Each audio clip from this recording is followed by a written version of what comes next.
I'll tell you about Charlie Munger's pearls of wisdom. Indeed, if you pay attention to what the billionaire has to say, you can become financially stable and wealthy. How did two Omaha boys, Munger and his friend Warren Buffett, build from scratch a $700 billion behemoth? What's his financial philosophy and his driving motive? Join us as we discuss how to get rich in 5 simple steps. Well, I think presidents have always done this. If you're a politician in a democracy, of course, you want people to print money and spend it. And, of course, it's not a good idea. One thing you should know is that Munger has been Buffett's closest business ally and right-hand man for almost 40 years. And together, they've helped make Berkshire into the $700 billion firm it is today. A core driver of their spectacularly successful business partnership has been that Munger and Buffett are completely aligned on maintaining industry-leading standards for ethical business practices. Munger has often stated that high ethical standards are integral to his philosophy and to his success. One of his most frequently quoted maxims is, "Good businesses are ethical businesses. A business model that relies on trickery is doomed to fail." That is why an investor must realize that numbers don't tell the whole story. Before investing, some people spend a lot of time studying the numbers and forget to spend enough time asking the right questions. What questions? This is why it's important to listen to accomplished veterans like Charlie Munger. He certainly fits the bill for your rich millionaire figure that has a bank account full of zeros, as you might expect. So, how did he accomplish it? The best example, probably in the whole world, is Singapore, which has zero debt and never prints money and spends it, and is one of the most successful places on earth. I wish we were like that, but there's only one Singapore. Step 1. Fish where the fish are. Typically, a fisherman would cast his net in an area of the ocean where fish are plentiful due to the good conditions there. When asked for advice on how to succeed at one of the meetings at Berkshire Hathaway, Charlie Munger famously replied, "Fish where the fish are." Now, let's run a quick twin study. Say John and Jobs are two of the most intelligent, conscientious, and energetic people you will ever meet.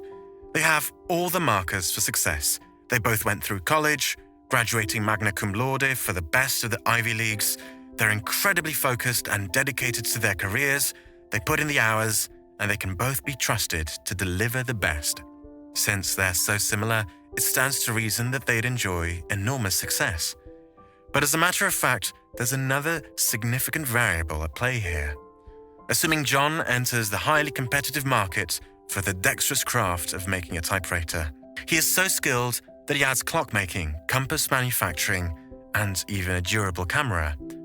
Jobs, on the other hand, ventures into an industry that is yet to be born, but rumors have it that it has to do with a device that has the power of a typewriter, a clock, a compass, and a camera, and it can be carried around. They call it a mobile telephone. From the careers of John and Jobs, you can tell who would have the advantage over time. You can say the typewriter sector is in decline and will eventually go the way of the horse and buggy, in Munger's words. That's because John isn't fishing in a place with plenty of fish. So who do you think has a higher chance of catching the fish? Given that Jobs is fishing in an area with a lot of fish, even though both Jobs and Jude are intelligent, hardworking, and honest, why won't you put your money on Jobs, since he's working in a field that is ripe with possibility?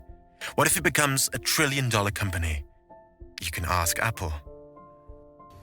Well, if you believe that, you believe in the tooth fairy, because then we don't have to have any more taxes ever. We'll just print money and live happily ever after. It obviously won't work. Step 2.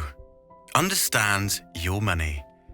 One of the key guidelines to follow if you want to acquire wealth is to spend less than you earn. Although it might appear straightforward, putting it into practice could be difficult. According to the Federal Reserve, at least 40% of American households have a spending problem. Personal debt is problematic because it has the potential to become a jail. Yes, there are many kinds of good debt. Credit card debt is the most common sort of consumer debt. That's an excellent example of how simple it is to become trapped by it. Paying off the debt completely before the promotional period expires is the best approach so you can avoid interest. Step 3. Get your first 100 grand. This next principle is to save and invest the first $100,000 as soon as possible. Warren and I have not made our way in life by making successful macroeconomic predictions. The first $100,000 is extremely difficult to earn. It takes time and effort, particularly in the beginning. To build riches, saving the first $100,000 is a significant accomplishment for most individuals. This is because being poor means having nothing. You must invest some of the money out of your paychecks. If you have no money at all, it may be difficult to save your first $100,000. Obtaining your first $100,000 is the most difficult because it requires you to start investing. Usually, the hardest move is the first one. Whatever you're doing in life is the first step that makes all the difference. Since you can only finish a task once you start it, the hardest and most important step is the beginning. The same is true of financial investing decisions. At first glance, the sum of $100,000 could appear insurmountable. The hardest action, however, is always the first one. The fact that you'll need to make numerous modifications makes the first 100,000 the most difficult. In general, people are resistant to change. The well-traveled path may provide comfort, but it's this ease that's keeping you back.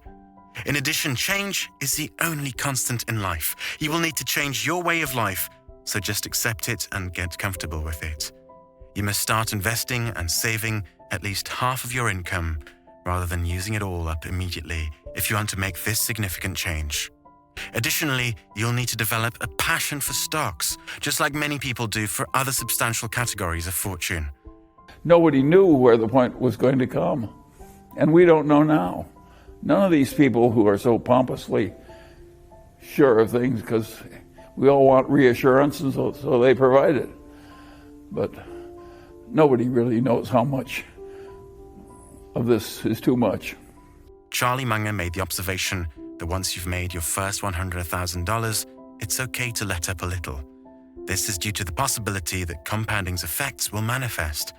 Your initial investment will have increased to around $675,000 if you invest $100,000 in the market and earn an average of 10% each year for 20 years. Young people should not be afraid to get their feet wet, earn their first $100,000, and then put their lives on autopilot. The first $100,000 indeed is the most important. One must first gather snow or initial investment, make the first effort to build it, shape it into whatever, and then roll it down a hill to form a compounding snowball.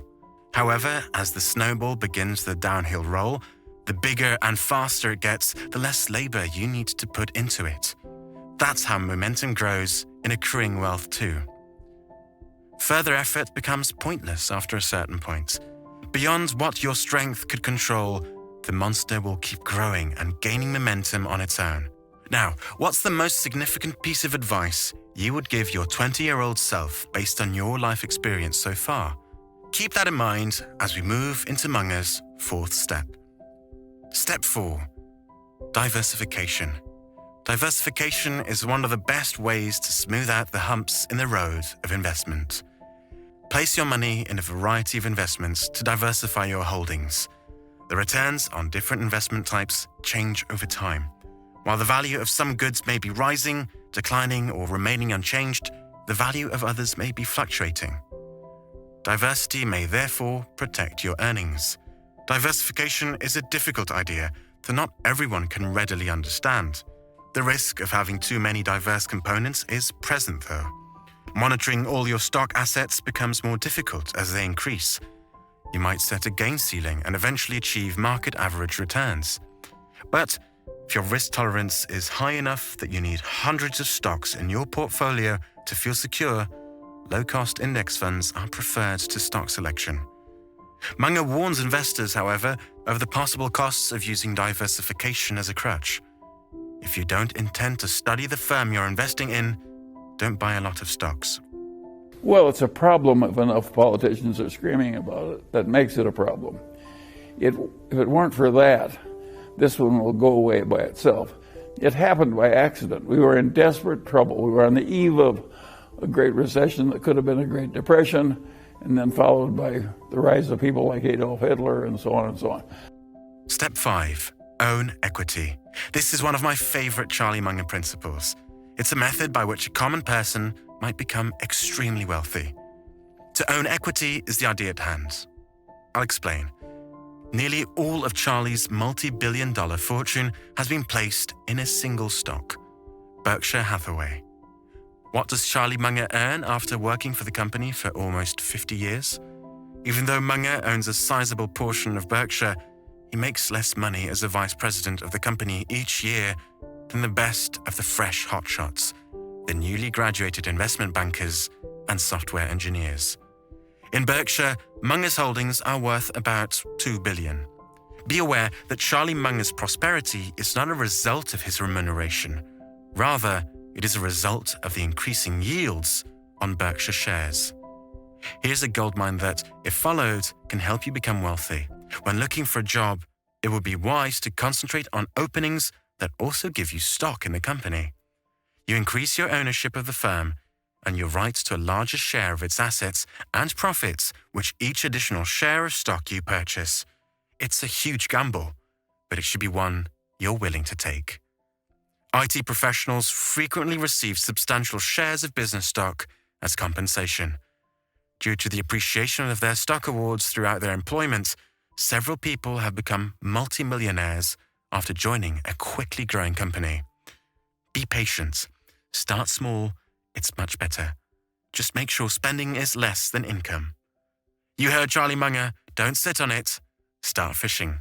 If you enjoyed this video, don't forget to leave a like, share, and subscribe to our YouTube channel for more amazing content. See you at the next one. Bye for now.